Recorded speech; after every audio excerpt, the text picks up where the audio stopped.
കർണാടകയിൽ നേതൃമാറ്റം. മുഖ്യമന്ത്രി സിദ്ധരാമയ്യ രാജിവെച്ചു. ലോക് ഭവനിലെത്തി ഗവർണർക്ക് മുമ്പാകെയാണ് രാജിക്കത്ത് സമർപ്പിച്ചത്. അടുത്ത മുഖ്യമന്ത്രിക്കായി താൻ വഴിയൊരുങ്ങുന്നുവെന്ന് സിദ്ധരാമയ്യ വ്യക്തമാക്കി. ഭരണഘടനയാണ് തന്റെ മതമെന്നും കർണാടകയിൽ തങ്ങൾക്ക് മികച്ച പിന്തുണ ലഭിച്ചതായും അദ്ദേഹം കൂട്ടിച്ചേർത്തു.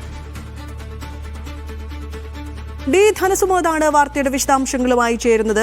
ധനസുമോദ്, നേരത്തെ തന്നെ വളരെ സങ്കീർണമായൊരു വിഷയമായിരുന്നു ഈ കർണാടകയിലെ നേതൃമാറ്റം. ഇപ്പോൾ എത്രത്തോളം സമയമെടുത്തുകൊണ്ടാണ് കോൺഗ്രസ് ഹൈക്കമാൻഡ് ഈ വിഷയത്തിൽ ഒരു പോസിറ്റീവായ അല്ലെങ്കിൽ ശാശ്വതമായ ഒരു പരിഹാരത്തിലേക്ക് എത്തിയത്?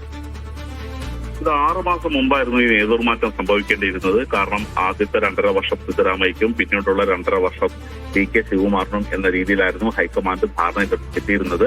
പക്ഷേ കോൺഗ്രസ് അധികാരത്തിലിരിക്കുന്ന സംസ്ഥാനങ്ങളിൽ ഏക OBC മുഖ്യമന്ത്രി താനാണ് എന്ന് ചൂണ്ടിക്കാട്ടിയും ഇതുകൂടാതെ MLA-മാരുടെ പിന്തുണ തനിക്കാണ്, അതായത് 135 MLA-മാരിൽ 109 പേരും പിന്തുണക്കുന്നത് തനിക്കാണ് എന്ന് ചൂണ്ടിക്കാട്ടി അദ്ദേഹം അവരുടെ പിന്തുണ കത്ത് നൽകിയിരുന്നു. ഇതോടുകൂടിയാണ് പ്രശ്നങ്ങൾ സങ്കീർണമാകുകയും അദ്ദേഹത്തിന് ആ തലസ്ഥാനത്ത് നിന്ന് നീക്കം ചെയ്യാൻ കഴിയാത്ത രീതിയിലേക്ക് മാറുകയും ചെയ്തത്. ഇതോടുകൂടി രണ്ടുപേരെയും കഴിഞ്ഞ ദിവസം ഹൈക്കമാൻഡ് വിളിച്ചു ചേർത്തതിനു ശേഷം കർശനമായി തന്നെ രാജിവെക്കണം എന്നുള്ള ഒരു നിർദ്ദേശം തന്നെയാണ് ഹൈക്കമാൻഡ് നൽകിയത്. മാത്രമല്ല, രാജ്യസഭ വഴി ദേശീയ രാഷ്ട്രീയത്തിലെത്തിക്കാനും കോൺഗ്രസിന്റെ ഒരു OBC മുഖമായി അദ്ദേഹത്തെ, അതായത് സിദ്ധരാമയ്യ മാറ്റാനുമാണ് തന്റെ പ്ലാൻ എന്ന രീതിയിൽ രാഹുൽ ഗാന്ധി സംസാരിച്ചിരുന്നു. അതിന് പിന്നാലെയാണ് ഇപ്പോൾ പ്രഭാത വർഷത്തിന് ശേഷം അദ്ദേഹം രാജിവെക്കുന്ന കാര്യങ്ങൾ തീരുമാനിച്ചത്, മാധ്യമങ്ങളെ അറിയിച്ചത്. പിന്നീട് ഗവർണറുടെ ലോക് ഭവനിലെത്തി ഗവർണറുടെ സെക്രട്ടറിക്ക് രാജിക്കത്ത് കൈമാറുകയായിരുന്നു. ഗവർണർ സ്ഥലത്തില്ല. അദ്ദേഹം രാജി അംഗീകരിക്കുന്നതോടുകൂടി DK ശിവകുമാർ മുഖ്യമന്ത്രി സ്ഥാനത്തേക്ക് അവകാശവാദം ഉന്നയിക്കും. ധനസുമോദ്, സിദ്ധരാമയ്യ എന്ന് പറയുമ്പോൾ കർണാടകയിലെ തന്നെ ഒരു മുതിർന്ന നേതാവാണ്. അദ്ദേഹം ഒരു DK ശിവകുമാറിനെ നോക്കുമ്പോൾ അദ്ദേഹം പുതിയ തലമുറയെ റെപ്രസെന്റ് ചെയ്യുന്ന ഒരു വ്യക്തി എന്ന് നമുക്ക് പറയേണ്ടി വരും.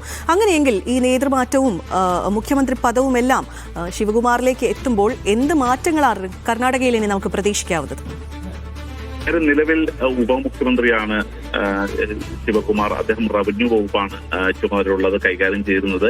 അതുകൊണ്ട് തന്നെ വലിയ തരത്തിലുള്ള ഒരു മാറ്റം കർണാടകയുടെ ഒരു പുതിയ കർണാടക എന്ന രീതിയിലേക്കുള്ള ഒരു കുതിച്ചാട്ടം താൻ ചെയ്യും എന്നൊരു കാര്യമാണ് അദ്ദേഹം ശിവകുമാർ അദ്ദേഹത്തിന്റെ അനുയായികളോട് പറഞ്ഞിരിക്കുന്നത്.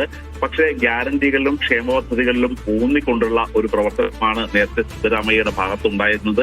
1,40,000 കോടി രൂപ ഇതിനകം തന്നെ വിവിധ ഗ്യാരണ്ടികൾക്കായി ചെലവഴിച്ച് കഴിഞ്ഞു എന്നുള്ളൊരു കാര്യം തന്നെയാണ് അദ്ദേഹം പറഞ്ഞത്. അതുകൊണ്ട് സിദ്ധരാമയ്യയുടെ ക്ഷേമ പ്രവർത്തനങ്ങൾ നിലനിർത്തിക്കൊണ്ട് തന്നെ ഒരു പുതിയ കർണാടക അടിസ്ഥാന സൗകര്യ വികസനത്തിലടക്കം വലിയ തരത്തിലുള്ള ഒരു കുതിച്ചുചാട്ടം, പ്രത്യേകിച്ച് AI ഉപയോഗിച്ചുള്ള പല രീതിയിലുള്ള വകുപ്പുകൾ, കാര്യങ്ങൾ എല്ലാം പുതിയൊരു മാറ്റത്തിലേക്കാണ് കർണാടക നടക്കുന്നത് എന്നുള്ളൊരു കാര്യമാണ് DK ശിവകുമാറിന്റെ അനുയായികൾ അദ്ദേഹം ഭരണത്തിൽ ഉണ്ടാകുമ്പോൾ വരുന്ന മാറ്റത്തെക്കുറിച്ച് പറയുന്നത്. രാഹുൽ ഗാന്ധി അടക്കമുള്ളവർ സത്യപ്രതിജ്ഞ ചടങ്ങിൽ പങ്കെടുക്കും. സത്യപ്രതിജ്ഞ എന്നാണ് എന്നുള്ളൊരു കാര്യം ഇതുവരെ തീരുമാനിക്കപ്പെട്ടിട്ടില്ല. ഗവർണർ രാജി അംഗീകരിക്കുന്നതോടെയാണ് ഇക്കാര്യത്തിൽ ഒരു തീരുമാനമാകുക. ശരി, ധനസുമോദാണ് വാർത്തയുടെ വിശദാംശങ്ങൾ പങ്കുവച്ചത്.